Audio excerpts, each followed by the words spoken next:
How can you be a pilot here? This plane isn't for people like you, shouted the angry passenger, walking toward the young pilot who had emerged from the cockpit.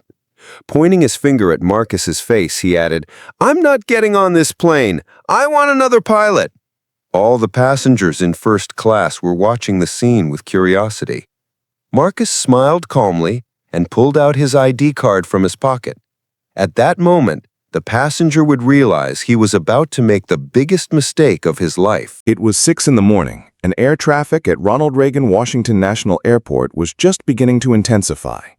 Marcus Thompson, a 32-year-old man with brown eyes and an athletic build, who served as the airport's general director, was preparing for the morning meeting in his office. On his desk lay the day's schedule: 3 different committee meetings, 2 media interviews, and a routine control flight to Los Angeles in the evening. These control flights were Marcus's favorite duties. For 3 years as airport director, he flew as a pilot once a week, both to keep his license current and to observe firsthand what was happening in the field. FAA regulations required airport managers to keep their pilot certificates active, but for Marcus, this wasn't just an obligation, it was also a passion.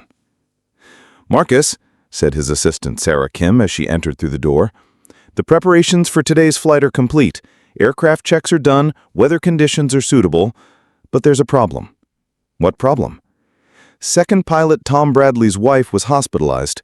We got Robert Chen as an emergency replacement, but Robert doesn't know you." Marcus smiled. "No problem. I need to introduce myself anyway." Sarah continued with a thoughtful expression. "Marcus, there's something else. I looked at today's passenger list. Eleanor Patterson is on it. She's on the VIP list." Eleanor Patterson. The name sounds familiar. A Platinum Elite member who has been flying with this airline for 30 years. Also a very, how should I put it, demanding passenger. Last month on the Frankfurt flight, she almost reported the cabin crew. What did she do? She claimed the cabin attendant was too young and inexperienced, that she posed a security risk. Of course, she was wrong, but she made a lot of noise. Marcus frowned. "I see. Today could be an interesting day then." "Are you sure you want to take this flight? We could send someone else." "No, Sarah, I'll go. Actually, observing these kinds of situations firsthand is beneficial." At 3 in the afternoon, Marcus put on his pilot uniform and headed to the terminal building. As he walked down the corridor, employees greeted him as they passed. Security guard Mike Rodriguez, "Good flight, Captain Thompson." Customs Director Linda Hassan, "Perfect weather today." Cleaning team leader Carlos Mendez, "Be careful, Marcus. Mrs. Patterson looked very tense today." Marcus was surprised. "Did you see Mrs. Patterson, Carlos?" "Yes, in the first-class lounge. She's been complaining for over an hour. Her coffee was cold, her newspaper was late, her seat was drafty. She's bothered by everything." "I understand. Thanks, Carlos." Walking through the terminal building. At 3 in the afternoon, Marcus put on his pilot uniform and headed to the terminal building. As he walked down the corridor, employees greeted him as they passed. Security guard Mike Rodriguez, "Good flight, Captain Thompson." Customs Director Linda Hassan, "Perfect weather today." Cleaning team leader Carlos Mendez, "Be careful, Marcus. Mrs. Patterson looked very tense today." Marcus was surprised. "Did you see Mrs. Patterson, Carlos?" "Yeah, in the first-class lounge. She's been complaining for over an hour. Her coffee was cold, her newspaper was late, her seat was drafty. She's bothered by everything." "I understand. Thanks, Carlos." Walking through the terminal building, Marcus observed Mrs. Patterson from a distance. She was a woman in her 60s, wearing expensive clothes, constantly playing with her phone with her jewelry-laden fingers. A young couple sat at the table next to her, and she was looking at them with discomfort. "Excuse me," Mrs. Patterson called to the lounge attendant. "These children at this table are making too much noise. This is a first-class lounge. There's no place for such behavior." Lounge attendant Jennifer Martinez politely replied, "Mrs. Patterson, they are also Platinum Elite members, and frankly, they're very quiet." "Quiet?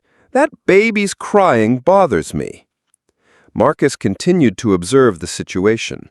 The young couple's baby was indeed very quiet, just occasionally smiling and babbling. Mrs. Patterson's discomfort wasn't real, just prejudicial. "Mrs. Patterson," Jennifer spoke diplomatically, "if you want to quiet her area, you can use the VIP section in the corner." "Why should I move? They should move. This lounge is for valuable customers like me." Marcus had seen enough. He headed toward the gate. Second pilot Robert Chen was waiting in the aircraft. "Hello," said Marcus. "I'm Captain Rodriguez." Robert was surprised. "Captain Rodriguez? You're very young." Marcus smiled. "Yes, it's a comment I hear often, but I've been working as a pilot for 10 years. Don't worry." "Oh, of course, I apologize. I'm Robert Chen. I was called in emergency for this flight." "No problem, Robert. How is Tom's wife's condition?" "Appendectomy. She's fine now, but Tom wanted to stay with her." "Understandable. Did you look at the passenger list?" "Yes, completely full. 26 first class, 150 economy. There are also VIP notes. Special attention requested for Mrs. Patterson." "Yes, I know about her. She's a very sensitive passenger." "What do you mean?" Marcus thought. He didn't want to give too much detail. High standards, very meticulous, but if we act professionally, there shouldn't be a problem. At 3:30 p.m., boarding began. While Marcus was doing final checks in the cockpit, cabin attendant Sarah Martinez came. "Captain Rodriguez, Mrs. Patterson is also complaining during boarding. The position of her seat, window cleaning, the direction of the air conditioning, she's making everything a problem." "I understand, Sarah. Try to stay calm. If there's a real problem, let me know." "Okay, Captain." That's when Mrs. Eleanor Patterson saw him. "How can you be a pilot here?" she shouted, raising her voice so everyone in the cabin could hear. "This plane isn't for people like you." The cabin suddenly fell silent. 26 passengers turned and looked, some with surprise, some with discomfort, some with curiosity. Marcus calmly approached Mrs. Patterson. "Ma'am, I'm Captain Rodriguez. I'm the pilot of this flight." "Pilot?" Mrs. Patterson jumped up, pointing her finger at Marcus's face. "You haven't even graduated from high school. I won't board this plane with someone like this." "Mrs. Patterson," cabin attendant Sarah tried to intervene. "Captain Rodriguez is very experienced." "Experienced?" Patterson's voice hardened further. "Look at him. He's a kid in his 20s. How will he operate this plane?" Marcus took a deep breath. "Ma'am, I understand your concerns. I may look young, but I've been working in commercial aviation for 10 years. My FAA certificate is completely current, and—" "FAA certificate?" Patterson laughed mockingly. "They give those certificates to everyone now. How can you be a captain? Have this airline's standards fallen this much?" The other passengers in first class began to shift uncomfortably. An elderly gentleman, Mr. Harold Whitman, shook his head. A young businesswoman, Jessica Chen, took out her phone and began secretly recording. The middle-aged Johnson couple exchanged worried glances. "Ma'am," continued Marcus, maintaining his calm tone, "if you'd like to see my license and experience certificate—" "No, I don't." Patterson waved her hand. "I'm not boarding this plane. I want another pilot, a real pilot." Second pilot Robert Chen came out of the cockpit to try to intervene in the situation. "Mrs. Patterson, I'm second pilot Chen. I know Captain Rodriguez. He's very experienced, and—" "Are you a kid too? Do only children work on this plane?" Marcus and Robert looked at each other. This situation had exceeded normal limits. "Mrs. Patterson," intervened Sarah again, "please calm down. Other passengers are getting uncomfortable." "I'm getting uncomfortable," Patterson shouted. "I've been flying with this airline for 20 years. I'm a Platinum Elite member. I have rights." Cabin attendant Jennifer Lopez also came. "Mrs. Patterson, we can arrange another flight for you. Tomorrow's morning flight has space." "No, this is my flight. He should go." Patterson pointed her finger at Marcus again. "This kid can't operate this plane." At this point, voices began coming from economy class as well. Passengers were trying to understand what was happening. Some were standing up trying to look. Marcus made an important decision at this point. Instead of escalating the situation, he realized it was time to reveal his true identity.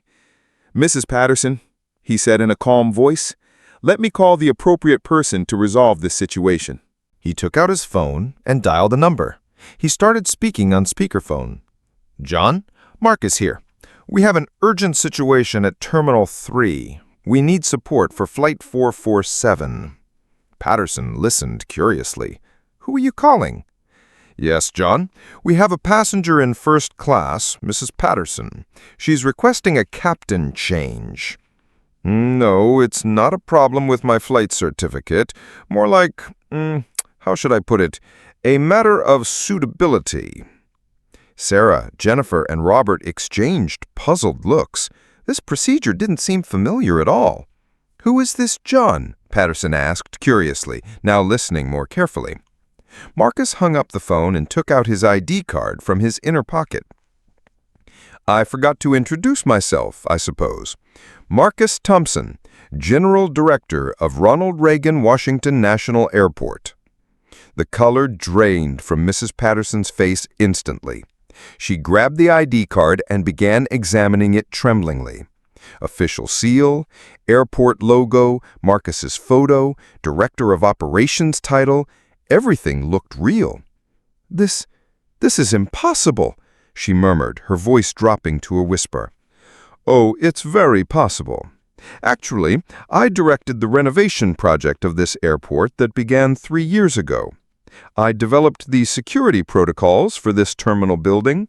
I approved the maintenance program for these runways." Cabin attendants Sarah and Jennifer were listening with their mouths almost agape. Robert Chen's eyes had widened. The whispers among other passengers intensified.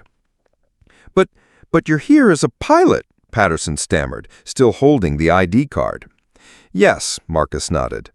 "According to FAA regulations, airport directors must also keep their pilot licenses current.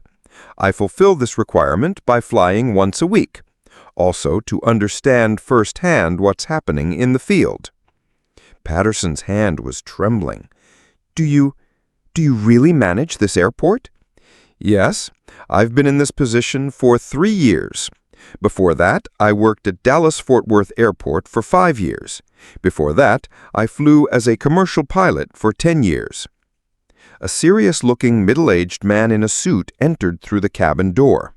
"Marcus, what's the emergency? I left the meeting halfway." "Ah, John. Mrs. Patterson, let me introduce you. John Stevens, Director of Human Resources and Operations at Ronald Reagan Airport." Flight 447 took off 45 minutes late. While Marcus was doing final checks in the cockpit with Robert, Mrs. Patterson was sitting in a special guest chair. According to FAA regulations, educational observers could be accepted in emergency situations. "Mrs. Patterson," said Marcus, showing the pre-flight controls, "piloting isn't just operating the aircraft. 2 hours of preparation, 10 minutes of flight, 1 hour of post-flight control. Every detail is critical." Patterson watched curiously. "I didn't know it was this complex." "Robert," Marcus turned to the second pilot, "can you check the weather report again? Santa Ana winds could cause problems in Los Angeles." Robert looked at the screens. "Captain, wind speed is 25 knots, direction southwest. I recommend landing on runway 24R. "I agree. Inform ATC." Mrs. Patterson asked, "Why are you changing runways?" Marcus explained, "Safety. If the wind direction changes, we use the most suitable runway. Passenger comfort and safety are more important than anything." The aircraft began the takeoff runway. Marcus explained every step to Patterson. "Now engine spool up.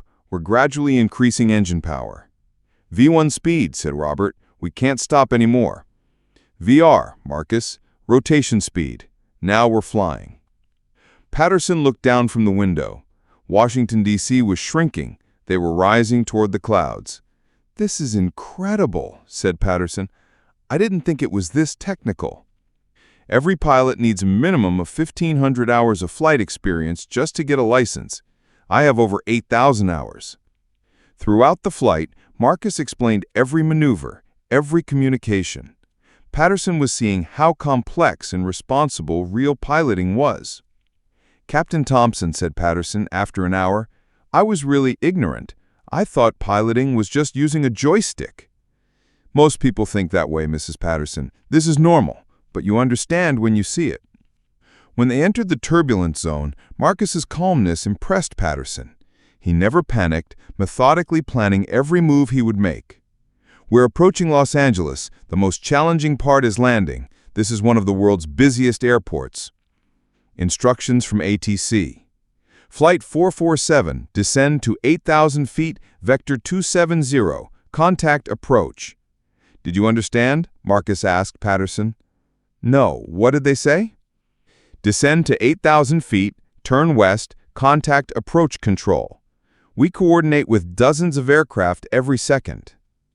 During landing, Marcus's skill fully emerged. Wind changes, traffic density, runway changes, he handled everything expertly. The aircraft landed at LAX at 6:45 p.m. Mrs. Patterson sat in the cockpit, lost in thought. "Captain Thompson," she said finally, "I don't know how to apologize to you." Marcus extended his hand. "Marcus, just Marcus, and the apology is accepted. But there's something more important." "What is it?" "That you share this experience with others, because you've become a teacher now too." After getting off the plane, Mrs. Patterson ran to her daughter Linda, who was waiting at LAX. "Mom," said Linda, "how was the flight? You're very late." "Linda, I had an incredible experience. I flew in the cockpit, next to the pilot." "What do you mean?" Mrs. Patterson told the story from beginning to end. Her own prejudices, Marcus's true identity, the cockpit experience. "Mom," said Linda in amazement, "did you really judge that pilot?" "Yes, and I'm very ashamed, but now I've learned, and I'll teach others too." Her son-in-law, Robert, was also listening. "Mrs. Patterson, this is really brave behavior. Admitting your mistake and learning?" "Robert, I've been thinking wrong for years. How pilots should look, age limits, experience signs, it was all prejudice." Linda asked, "So what happens now?" "I'll attend Marcus Thompson's seminars, and I'll share the story, so other people don't make the same mistake." After returning to Washington, Marcus evaluated the situation with John Stevens in his office.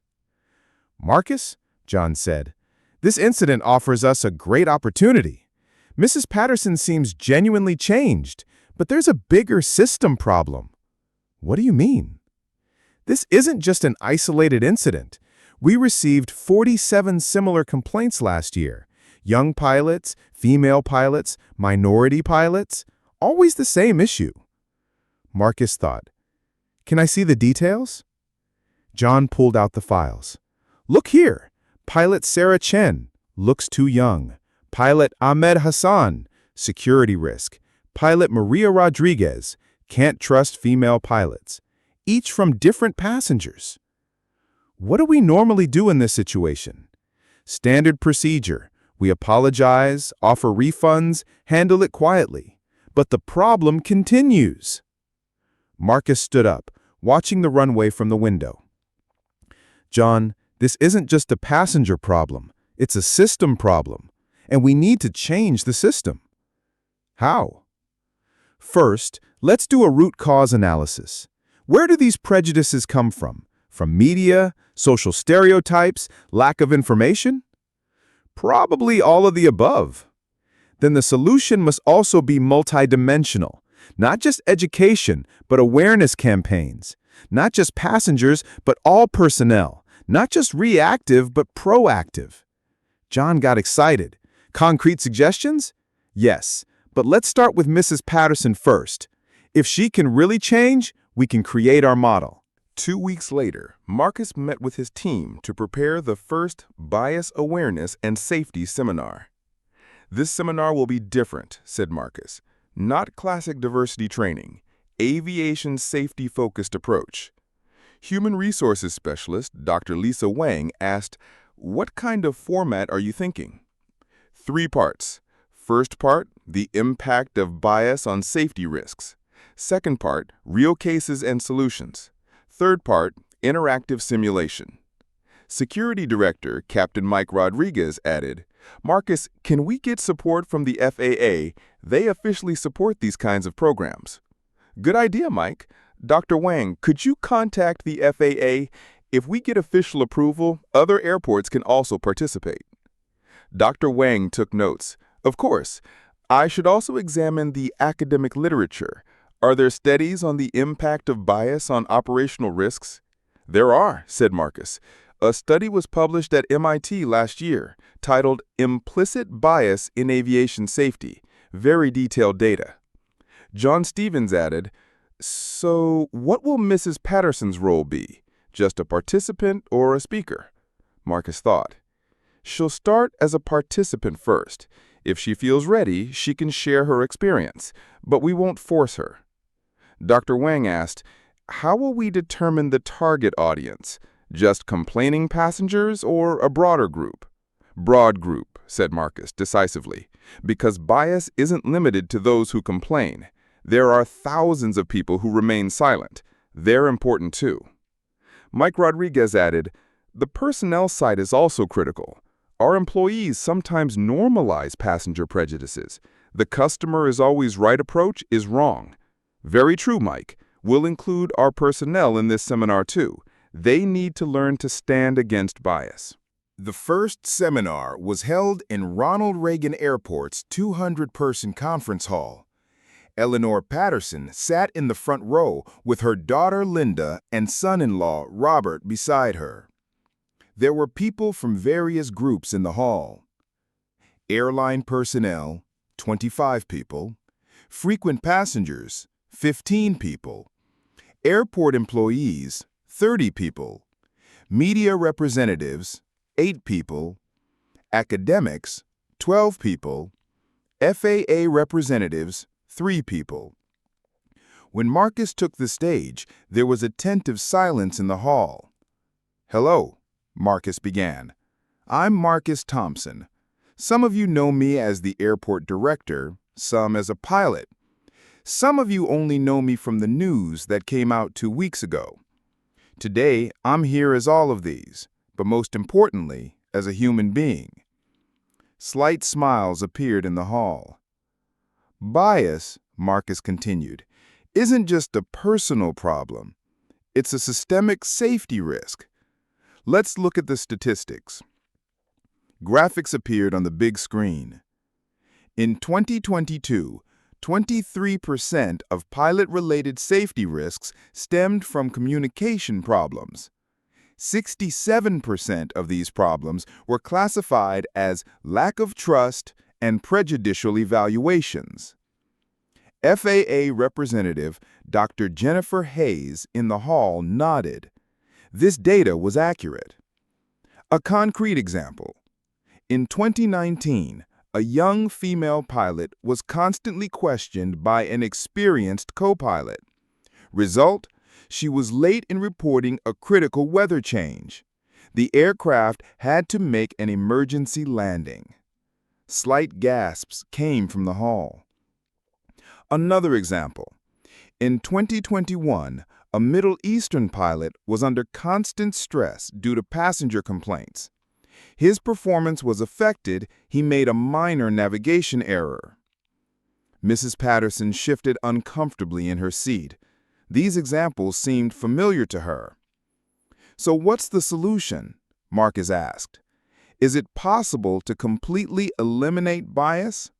No, but it's possible to create awareness to reduce its effectiveness. Dr. Wayne came on stage and started the second part. "Types of bias," said Dr. Wang. "Age bias, too young or too old. Gender bias, women fail in technical jobs.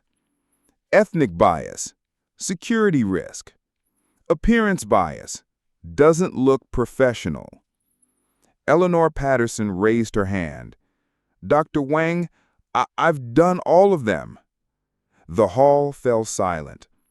Dr. Wang kindly said, "Mrs. Patterson, do you have an experience you'd like to share?" Eleanor stood up trembling. 2 weeks ago, I behaved terribly toward Marcus Thompson in front of the friends in this hall because of his age, because of his appearance. But I learned that—" Her voice broke. Her daughter Linda held her hand supportively. "I learned that I was completely wrong. Marcus isn't just a perfect pilot. He's also the director of this airport, and my prejudices were endangering the safety of both him and other passengers." Supportive applause came from the hall. "This isn't easy," Eleanor continued. "Learning at 60, but it's necessary, because bias doesn't just affect me, it affects everyone." Marcus stood up. "Thank you, Mrs. Patterson. This takes courage." Dr. Wang added, "Why is this important? Because bias doesn't just harm its target, it also damages the prejudiced person. It causes them to make wrong decisions." In the third part of the seminar, real scenarios were enacted. "Now," said Marcus, "it's time for interactive simulation. Anyone want to volunteer?" Several hands went up. Marcus chose a young airline employee named Kevin Chen. "Kevin, you'll be the pilot. You're 25 years old, of Asian origin. You're flying this route for the first time." Then he chose retired teacher Margaret Wilson from the hall. "Margaret, you'll be an anxious passenger. You're flying for the first time, and the pilot being young scares you." The simulation began. Margaret, anxious. "Excuse me, is this pilot really experienced? He looks very young." Kevin, defensive. "Yes, ma'am, I have my FAA certificate." Marcus stopped. "Stop. What do you observe here?" An academician in the hall, Prof. David Miller, raised his hand. Kevin went into defensive position. "This creates lack of trust." "Very true. So what could an alternative approach be?" Dr. Wang made a suggestion. Kevin could give information instead of defending. He could share his experience concretely. The simulation started again. Margaret, "This pilot looks very young." Kevin, calm. "I understand your concern. I'm Kevin Chen. I've been working in commercial aviation for 5 years. I have flown this route more than 50 times. If you'd like, I'd be happy to have you observe our pre-flight controls together." "Really? This looks very professional." The hall applauded. Marcus explained. "Did you notice? Instead of defending, Kevin offered transparency. Instead of attacking, Margaret was open to learning." Eleanor Patterson raised her hand. "Marcus, can I try this simulation too, this time with the right approach?" "Of course, Mrs. Patterson." Eleanor came on stage. Marcus took the pilot role. "Captain, I have a question for you. How did you become a captain at such a young age?" "Great question. I started flight school at 18. I gained experience at different levels for 10 years. I currently have 8,000 hours of flight experience. If you'd like, you can participate in the pre-flight briefing." "This is really interesting. I don't know anything about piloting. Can I learn?" The hall gave a standing ovation. Marcus smiled. "That's it. The transition from bias to curiosity and learning."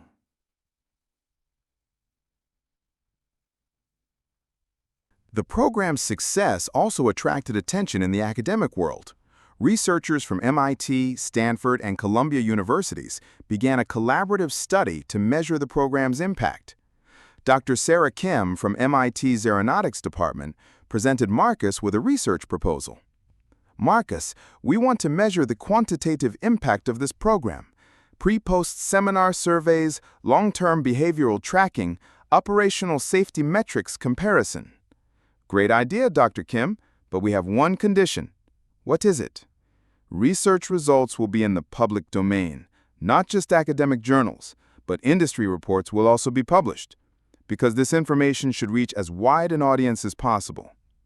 Dr. Kim agreed. Also, the Mrs. Patterson case study is very valuable. Detailed analysis of individual transformation. Eleanor hesitated when she heard this proposal. Dr. Kim, My story, it's very personal and shameful. Mrs. Patterson, that's exactly why it's valuable, because the change process will be realistically documented. There won't be false hope or oversimplification. Marcus added, Eleanor, the decision is yours, but your story could inspire thousands of people. Eleanor thought, okay, but I have one condition. Research proceeds should be donated to the Diversity Scholarship Fund. 6 months later, the program began attracting international attention. Marcus received an invitation from Heathrow Airport. Mr. Thompson, we're experiencing similar issues in the UK, especially after Brexit. Prejudice against EU pilots has increased. Can we adapt your program? Of course, Sarah. But local cultural context is very important. You need to focus on UK-specific issues. Similar requests came from Germany, France, Japan, and Australia.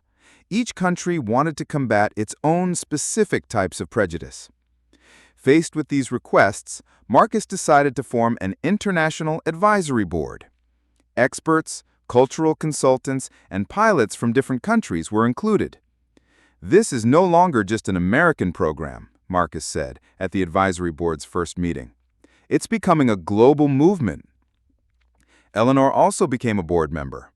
What will my role be? She asked. You'll be the transformation ambassador, because you're living proof that change is possible.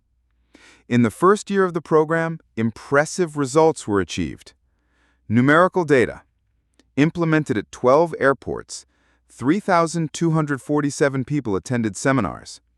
Pilot-related complaints decreased by 34%. Employee satisfaction increased by 28%. Media coverage, 127 news stories, 45 interviews. Qualitative results, 23 people experienced public transformation like Eleanor. 156 pilots reported improved confidence. 67 airline employees gained better communication skills. Marcus presented these results at the annual Aviation Safety Conference. These aren't just numbers, Marcus said to the 500-person auditorium. Behind every number is a human story. Stories where prejudice was broken, trust was restored, safety was increased. After the conference, many aviation executives wanted to implement the program in their own companies. American Airlines CEO, Marcus, we can implement this program across our entire fleet. We can reach 15,000 employees. Delta Airlines Operations VP, we're also interested, especially on international routes. Cultural sensitivity is very critical. At the beginning of the second year, Eleanor had become a confident public speaker. She was invited to speak at TEDx Dallas. Bias, I learned at 60 that it's not our biggest enemy, our ignorance is. You can notice bias, challenge it, change it, but ignorance only causes damage. The video went viral. 2.3 million views, 45,000 likes, thousands of positive comments. One of the most touching comments came from young pilot Sarah Chen. Mrs. Patterson, your story gave me hope. When I face everyday bias, I remember your transformation. Change is possible. Eleanor's daughter, Linda, was very impressed by her mother's transformation. Mom, you're a very different person now, not just about bias, but you've become more open-minded about everything. Linda, I learned that it's possible to transition from a fixed mindset to a growth mindset. It's never too late. By the end of the second year, young professionals influenced by the program began starting their own initiatives. Young pilot Emma Rodriguez, Latino background, founded a support group called the Pilots of Color Network. Female pilot Captain Michelle O'Brien started the Women in Aviation Leadership Program. Asian pilot Captain David Kim organized cross-cultural communication in aviation workshops. Seeing these developments, Marcus was very happy. This was the program's goal, he told John Stevens, creating a self-sustaining movement. Yes, Marcus, now the program is growing independently of you. This is the best reward, because real change happens at the grassroots level. For Marcus, too, this process had been a great learning experience. While initially focused only on solving pilot-passenger conflicts, he had now become a systemic change agent. "You know, John," he said one evening in his office, "I started this job to manage airports, but I actually ended up doing community building." "How do you feel?" "Fulfilled. For the first time in my career, I'm creating not just individual success, but collective impact." His friendship with Eleanor had greatly influenced Marcus. "I learned a lot from Eleanor. Courage, humility, growth mindset, all from her transformation. You two have become a very close team now." "Yes, and I learned that the most unlikely partnerships are sometimes the most productive." In the third year, the Thompson-Patterson Bias Awareness Program, now its official name, became active at 47 airports worldwide. In India, a version combating caste-based bias was implemented at Mumbai Airport. In South Africa, an adaptation addressing post-apartheid racial tensions was developed at Cape Town Airport. In Brazil, a program tackling economic class prejudices was launched at São Paulo Airport. Each adaptation was done in collaboration with local cultural experts and community leaders. Marcus and Eleanor began organizing quarterly international coordination meetings. They established regular contact with all sites through video conferences. "This is now a movement," Eleanor said in one meeting. "We've transitioned from individual change to social change." Dr. Wei Chen from Singapore Airport added, "In our culture, the concept of face is very important. We adapted the program according to this sensitivity. Results are very promising." At the end of the third year, academic research results were published. Findings from the MIT-Stanford collaboration: operational safety. Pilot-related safety incidents decreased by 42%. Communication errors dropped by 31%. Crew coordination scores increased by 25%. Employee satisfaction. Job satisfaction rose by 33%.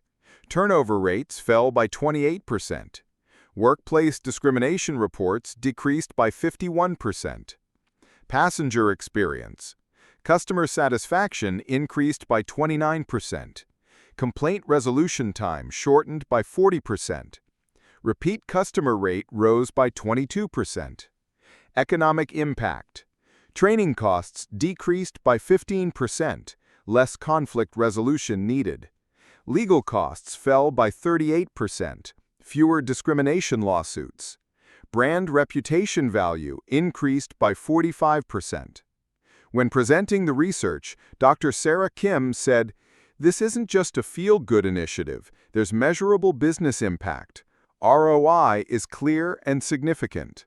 In the fourth year, young professionals who graduated from the program began taking leadership positions. Emma Rodriguez, 29, became Director of Diversity and Inclusion at Southwest Airlines. Captain Michelle O'Brien was appointed as Training Program Manager at United Airlines. David Kim was assigned as Policy Development Specialist at the FAA. These appointments became concrete indicators of the program's long-term impact. Seeing these developments, Marcus said, "My time is passing now," he told Eleanor. "The next generation is taking control." "Don't think that way, Marcus. You're transitioning to a mentor role. This is even more valuable." "Maybe you're right. But it's also exciting, because they'll do better than us." In the fifth year, the program won multiple awards: FAA Excellence in Safety Innovation Award, ICAO Global Safety Award, Harvard Business Review Best Practice and Organizational Change, United Nations Human Rights Council Recognition for Bias Reduction. When receiving these awards, Marcus always invited Eleanor to join him. "These awards aren't just mine," he said at the UN ceremony. "Without Eleanor Patterson's courage, none of this would have been possible." Eleanor responded emotionally. "Marcus, you gave me a second chance. I just used that chance." Media coverage reached global scale thanks to these award ceremonies. BBC, CNN International, Al Jazeera all featured the program. At the beginning of the sixth year, Marcus and Eleanor came together for personal reflection. "Eleanor," said Marcus, "could you have imagined what we would experience 6 years ago on that plane?" "Never, Marcus. That day I was just angry, frustrated. I never thought it would become my biggest learning experience." "Me neither. I was just trying to resolve a conflict, but I actually started a movement."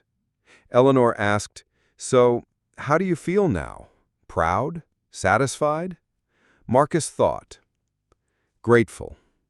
Because I learned that individual actions can have systemic impact. Every small gesture matters." "I'm also grateful, but I also feel responsible. We have to sustain this movement." "I agree, but it's no longer on our shoulders. It's on the community's shoulders." At the end of the 6th year, the Thompson-Patterson program was in this state. Active in 73 countries, implemented at 245 airports, 127,000-plus people trained, 89 research papers published, 34 copycat programs started in other industries. A strategic planning meeting was organized for the future vision. Eleanor had now become an equal partner with the co-founder title. "What should be the next phase?" asked strategic advisor Dr. Lisa Wang. Marcus answered, "Digital transformation, online platforms, AI-powered bias detection, virtual reality simulations." Eleanor added, "But we mustn't lose the human element. Technology should be a tool, not a replacement." Young leader Emma Rodriguez made a suggestion. "We could start a youth engagement program, involve high school and college students." Captain Michelle O'Brien, "We could expand industry partnerships, hotels, airlines, beyond aviation." The 2030 vision was determined at this meeting. Make it a global standard. Integrate into education curriculum. Technology-enhanced delivery. Cross-industry application. Youth leadership development. In the 7th year, Marcus made an important decision. "I'm going to transition from operational leadership to strategic advisory." "Why?" asked John Stevens. "Because the movement is now established. It doesn't need my micromanagement. The next generation needs space." Eleanor supported this decision. "Marcus is right. I'm making the same transition. Emeritus founder status." The new leadership team was announced. Executive Director, Emma Rodriguez. Program Director, Captain Michelle O'Brien. Research Director, Dr. David Kim. International Coordinator, Dr. Wei Chen. Marcus and Eleanor took chairman and co-chairman emeritus positions. At the transition ceremony, Marcus gave an emotional speech. 7 years ago, we started with an ordinary flight conflict. Today, we've transformed into a global movement. This transformation shows the power of individual courage with collective action. Eleanor added, "The most important lesson, change is possible, at any age, from any background. But first, you must acknowledge your own biases." The new team, led by Emma Rodriguez, developed the program with more innovative methods than ever before. They introduced the virtual reality bias training system. Participants could experience different pilot perspectives. They could experience cockpit life as a young pilot, as a female pilot, as a minority pilot. Captain Michelle O'Brien developed micro-learning modules. 5 to 10-minute daily bias awareness exercises were delivered through a mobile app. Dr. David Kim created an AI-powered bias detection dashboard. It monitored real-time interactions at airports, providing early warnings for potential bias incidents. Seeing these innovations, Marcus felt very proud. "They're much better than us," he told Eleanor. "They're perfectly integrating technology with the human element." "Yes," Eleanor smiled. "I tried the VR training. 25-year-old Asian female pilot perspective. Mind-blowing experience." "How did you feel?" "For the first time, I realized what it's like to be under constant scrutiny. Every move questioned, every decision doubted. Exhausting." In the 8th year, the program faced different challenges globally. In the Middle East, cultural and religious sensitivities were very complex. A specialized version needed to be developed at Dubai Airport. In our culture, said Dubai Airport Director Ahmed Al-Rashid, respect for elders is very important. Trusting young pilots goes against tradition. How will we handle this? Emma Rodriguez took a diplomatic approach. Ahmed, respecting tradition but maintaining safety priority. Both are possible. We can use a mentorship model. A specialized program was developed. Senior pilots publicly endorsed young pilots, building passenger confidence. In the Asia-Pacific region, there was a different challenge. In hierarchical cultures, questioning authority was very rare. Dr. Wei Chen from Singapore explained, "Our passengers rarely challenge pilots directly, but there's silent dissatisfaction. We needed to develop indirect feedback mechanisms." Anonymous digital feedback systems were adapted to cultural nuances. In Latin America, economic class bias was the dominant problem. Carlos Mendoza from Mexico City Airport. Wealthy passengers have difficulty accepting pilots from humble backgrounds. Economic prejudice is very deep. A professional excellence showcase program was developed for this region. Pilots' technical achievements were prominently displayed. In the 9th year, the program expanded into the education sector. Harvard Business School added it to the curriculum as a case study. MIT Aeronautics Department made it a mandatory course. Stanford Graduate School of Education developed bias awareness pedagogy. Pilot programs were launched at the high school level. Teenagers learned bias awareness while exploring aviation careers. Marcus proudly followed these developments. Education integration is the most strategic move, he told Eleanor, because the next generation is growing up bias-aware from the start. Eleanor added, "I volunteer speaking at high schools. Kids are very receptive. Their preconceptions aren't fixed yet." How do they respond? "Surprised. Grandma, you were really biased?" they say, and then they laugh. But the lesson sticks. In the 10th year, major research breakthroughs were achieved. Dr. Sarah Kim's team completed the neurological basis of aviation bias study. Using brain imaging technology, they mapped the neural mechanisms of bias formation and reduction. "Fascinating findings," said Dr. Kim at the annual conference. "Bias isn't an automatic response. It can be modified with conscious intervention. Training literally rewires the brain." This research attracted the pharmaceutical industry's interest. Anti-bias medication research was launched. Marcus was cautious about this development. "Medication shouldn't be a shortcut," he said. "It can't substitute conscious effort and social learning." Dr. David Kim's AI research also achieved breakthroughs. He developed a predictive bias algorithm. It could predict bias likelihood from customer interactions. The system forecasts potential conflicts with 89% accuracy. Proactive intervention becomes possible. The program's success inspired applications outside aviation as well. Google adapted the Thomson-Patterson methodology to hiring processes. Microsoft integrated it into customer service training. Apple implemented it in retail store interactions. Wells Fargo launched a pilot program in the banking sector. Johns Hopkins Hospital developed an adaptation in healthcare. Each industry focused on specific bias types. Tech, age and gender bias. Banking, economic class bias. Healthcare, race and language bias. Retail, appearance-based bias. Marcus supported these expansions in a consulting role. "Core principles are the same," he told corporate leaders, "but implementation must be industry-specific." In the 11th year, Marcus and Eleanor celebrated personal milestones. Marcus's book, Leadership Through Empathy, became a New York Times bestseller. Eleanor's memoir, Bias to Bridge, My Transformation Journey, was selected for Oprah's book club. Both received multiple honorary doctorates.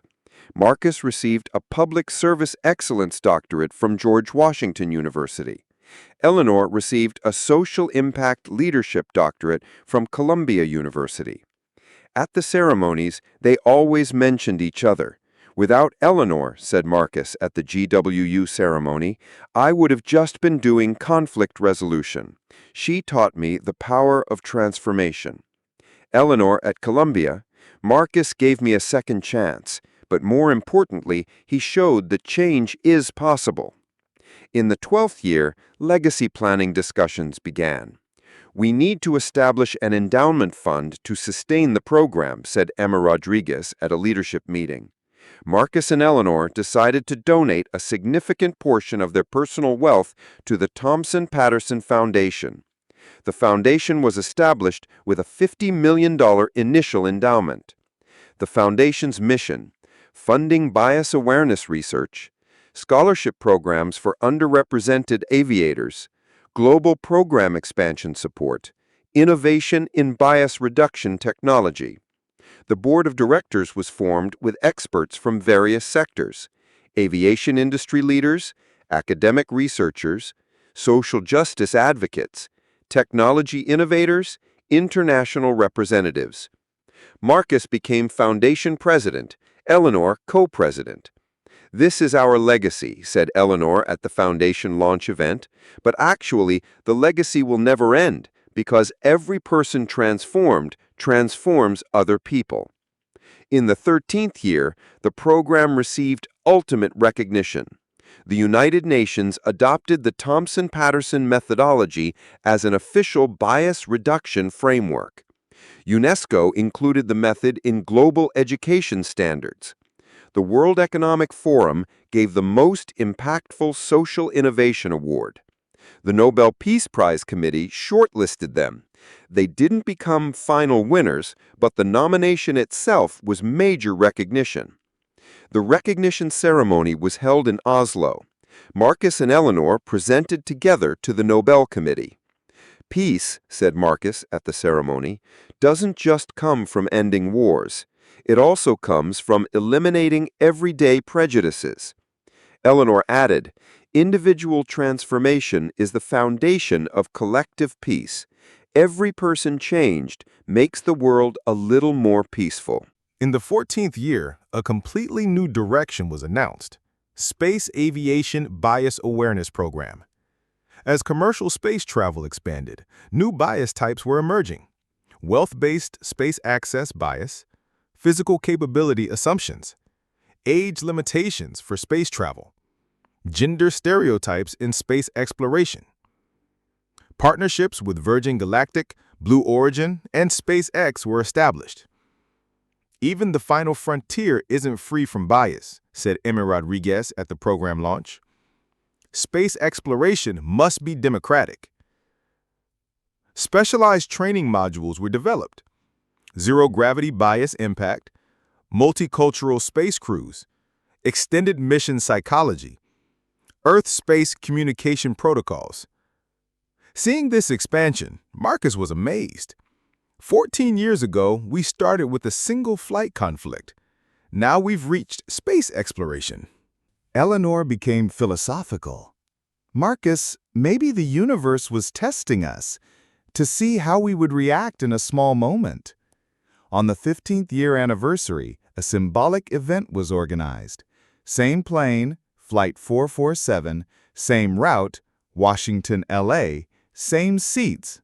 Marcus as pilot, Eleanor as passenger, exactly like 15 years ago. But this time, the atmosphere was very different. In the cockpit with Marcus was Captain Sarah Chen, Asian female pilot. The cabin crew represented multiple ethnicities and age ranges.